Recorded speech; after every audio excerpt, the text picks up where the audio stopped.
आज हम डिस्कस करेंगे cap three cost and management accounting की ग्रिड, साथ ही साथ उन चीज़ों को डिस्कस करेंगे जिनको मद्देनजर रखते हुए आप अपने पेपर को इजीली पास कर सकते हैं। आई कैप ने आपकी बुक को 3 ग्रिड्स में डिवाइड किया है। ग्रिड ए जो कि आपका 35 टू 40 मार्क्स तक को कवर करता है। ग्रिड बी जो कि आपके 20 टू 30 मार्क्स तक को कवर करती है। ग्रिड सी जो आपके 30 टू 40 मार्क्स तक को आपके पेपर को जो है वो कवर करती है।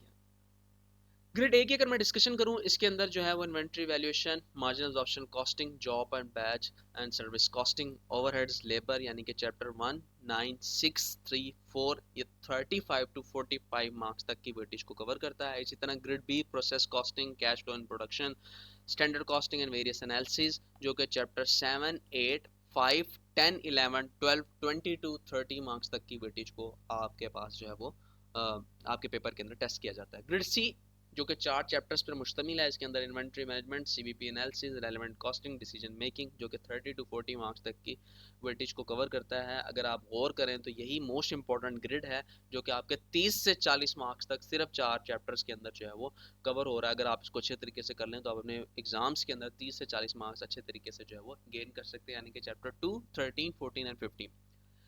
कॉस्ट आप जिस भी टीचर से पढ़ रहे हो उसके अंदर कुछ चीज़ों को आपने मद्देनजर रखना है। जो भी वो आप टीचर्स आपको जो गाइडेंस दे रहे हैं उसको एक तो फॉलो करें। दूसरा ये है वो कि आपको जो भी क्वेश्चंस करा रहे होंगे उसका एक फॉर्मेट बता रहे होंगे, उस फॉर्मेट को आपने लाजमी मद्देनजर रखना है, उस फॉर्मेट को लाजमी नोट डाउन करें।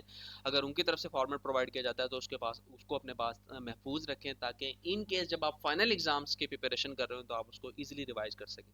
जैसे मार्जिनल अब्जॉर्प्शन कॉस्टिंग का एक फॉर्मेट दिया होगा आपको, आपको प्रोसेस कॉस्टिंग का एक फॉर्मेट दिया होगा, आपको वेरियस एनालिसिस, सीवीपी एनालिसिस के जो है वो कुछ फार्मूलाज बताए होंगे, उसको नोट डाउन कर लें, रिटर्न कर लें, ताकि इन केस या डिसीजन मेकिंग के आपको जो है मेथड्स बताए होंगे, ताकि इन केस जब आप फाइनल एग्जाम्स के अंदर हो तो आप इजीली उनको रिकॉल कर सकें और उस फॉर्मेट को मद्देनजर रख सकें।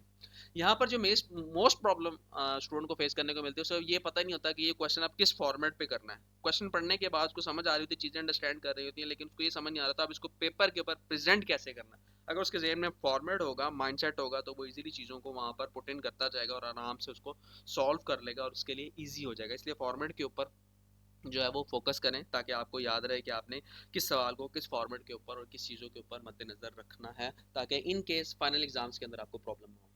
One of the most important problem जो स्टूडेंट्स फेस करते हैं वो ये है कि स्टूडेंट रिक्वायरमेंट पढ़ते हैं और उसके बाद डायरेक्ट जो है वो क्वेश्चन सॉल्व करना शुरू कर देते हैं। क्वेश्चन को हरगिज प्रॉपरली पूरे तरीके से रीड नहीं करते। तो आपसे रिक्वेस्ट है कि क्वेश्चन को पूरे तरीके से प्रॉपरली रीड करें ताकि आपको समझ आ सके, क्योंकि क्वेश्चन के अंदर कुछ एडजस्टमेंट ऐसी होती हैं जो कि जैसे क्वेश्चन की एडजस्टमेंट नंबर 1 हो सकता है उसकी लिंकिंग हो एडजस्टमेंट नंबर 6 के साथ। तो जब आप क्वेश्चन सॉल्व करते हैं फिर आपको समझ आती है ओहो क्वेश्चन नंबर 1 की जो है वो 6 के साथ एडजस्टमेंट थी। अगर आपने इसको अच्छे तरीके से रीड किया होगा तो लास्ट पे जाके आपको प्रॉब्लम नहीं होगी और आपको दोबारा से अपना सवाल जो है वो क्रॉस करके दोबारा से करने की जरूरत नहीं पेश आएगी। क्वेश्चन को अच्छे तरीके से रीड करें, उसकी रिक्वायरमेंट, सबसे पहले रिक्वायरमेंट को अच्छे तरीके से रीड करें, उसके बाद क्वेश्चन को अच्छे तरीके से रीड करें।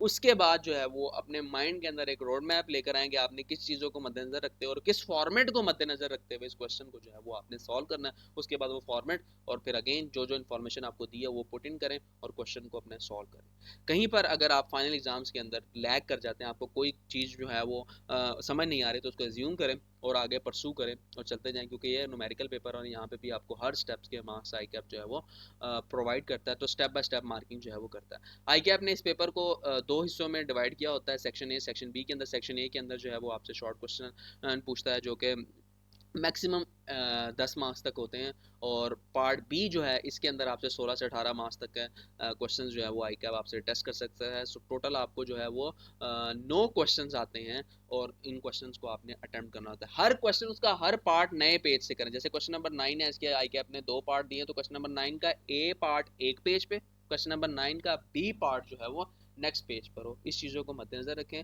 हमारे यूट्यूब चैनल के ऊपर टिप टू पास कैफ की एक प्लेलिस्ट है, उसके अंदर जो है वो मैंने डिटेल्स के अंदर बाकी तमाम सब्जेक्ट्स की भी ग्रिड को डिस्कस किया है, साथ ही साथ उन चीज़ों को भी डिस्कस किया है जिसको मद्देनजर रखते हुए आप जो है वो इस पेपर को पास कर सकते हैं। इसके अलावा हमारे टेस्ट सेशन में जो स्टूडेंट्स ने जो जो गलतियाँ की हैं, जो जो जिन जिन गलतियों को उन्होंने दोहराया है, उन चीज़ों को भी डिस्कस किया ताकि वो गलतियाँ आप ना कर सकें और आप अपना पेपर ईजिली जो है वो पास कर सकें। अल्हम्दुलिल्लाह एससी लर्निंग का प्लेटफॉर्म इस सेशन के अंदर भी जो आपको टेस्ट सेशन की सर्विसेज प्रोवाइड कर रहा है। आपको 15 टेस्ट प्रोवाइड किए जाएंगे है जो कि आप किसी भी टाइम किसी भी वक्त जो है वो उसको अटेम्प्ट कर सकते हैं। इसमें किसी किस्म की कोई रिस्ट्रिक्शन नहीं है और किसी भी सीक्वेंस में अटेम्प्ट कर सकते हैं। लेट्स सपोज अगर आप पहले टेस्ट नंबर 9 अटेम्प्ट करना चाहें जो कि चैप्टर 11-12 में मुश्तमिल है, तो आप टेस्ट नंबर 9 अटेम्प्ट कर सकते हैं। आप टेस्ट नंबर 1 अटेम्प्ट करना चाहें, आप टेस्ट नंबर 1 अटेम्प्ट कर सकते हैं। और इसके अलावा जो है इसमें काफ़ी और भी मोस्ट इंपॉर्टेंट फीचर्स हैं। और लास्ट मंथ्स के अंदर अल्हम्दुलिल्लाह हम लोग मिड मॉक सेशन भी रखते हैं जो कि आपकी तैयारी को एक्सेस करने के लिए आपको जो है वो बताता है कि आप मिड मॉक सेशन भी दे सकते हैं। इसके अलावा एक सजेशन और भी है, वो ये है कि अगर आप टेस्ट सेशन नहीं ले रहे हैं या नहीं लेना चाहते हैं तो one of the most important thing जो आपको फॉलो करनी है वो ये है कि आप पास पेपर का क्वेश्चन लाजमी करें और 1 या 2 पास पेपर कंप्लीट, पूरे पास पेपर यानी कि पूरा जो पास पेपर है वो एक सिटिंग के अंदर बैठ के अटेम्प्ट करें, इस तरह जैसे कि आप एग्जाम्स के अंदर बैठे हैं और उसके बाद उसको सॉल्व करें। और वहाँ पर आपको पता चलेगा एग्जाम प्रेशर क्या होता है, वहाँ पर आपको पता चलेगा चीज़ों को लेके कैसे चलना है, आपको आइडिया होगा कि आपकी स्पीड कितनी है, आप किन किन जगहों पर लैग कर रहे हैं। उसके बाद उस क्वेश्चन पेपर को जो आपने सॉल्व किया तो खुद चेक करें उस आंसर स्क्रिप्ट को और उसके बाद उसके जाके एग्जामिनर कमेंट्स पढ़ें, मार्किंग स्कीम देखें। इस अगर आप प्रोसेस से पूरे से गुजरेंगे तो फिर आपको आइडिया हो जाएगा कि आप किन किन जगहों पे लैग करें। Otherwise already pre defined test session available है, आप उसको ज्वाइन कर सकते हैं। वो टेस्ट सेशन इन तमाम प्रोसीजर से गुजर के आपकी चीज़ों को असेस करेगा और आपको अल्टीमेटली आपका रोड मैप बताएगा और जिन जिन गलतियाँ आप कर रहे हैं उनके हवाले से आपको जो है वो गाइडेंस प्रोवाइड करेगा। अल्लाह।